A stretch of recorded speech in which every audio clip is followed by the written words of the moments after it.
لو كنتم زيي بتحبوا تغيروا في وصفات الفراخ البانيه وتكسروا الروتين، يبقى أكيد وصفتنا النهاردة هتعجبكم. لو أول مرة تشوفوني، أنا دكتورة سهى. أتمنى تشتركوا في القناة وتعملوا لي لايك وشير.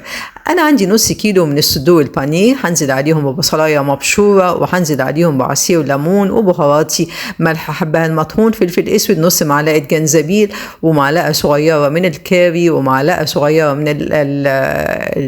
الزعتر، ومعلقة كبيرة من بهارات الفراخ، ومعلقة كبيرة من بابريكا مدخنة، وثوم وبصل بودرة، وهخلطهم حلو قوي مع بعض.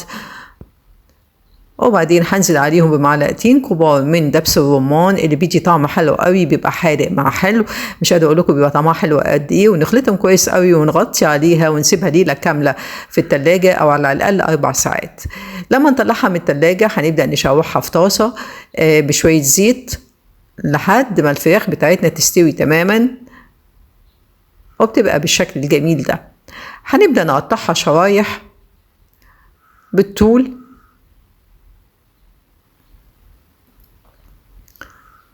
ونبدأ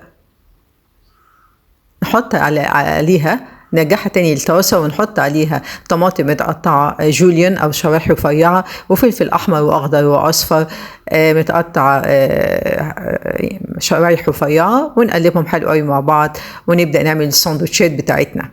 هنحط شوية بطاطس محمرة، ونحط من الخلطة بتاعتنا بتاعت الفراخ،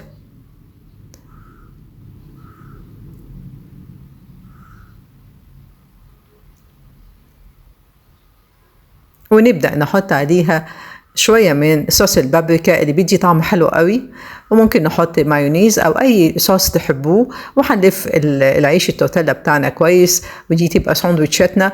وممكن نعمله في عيش فينو.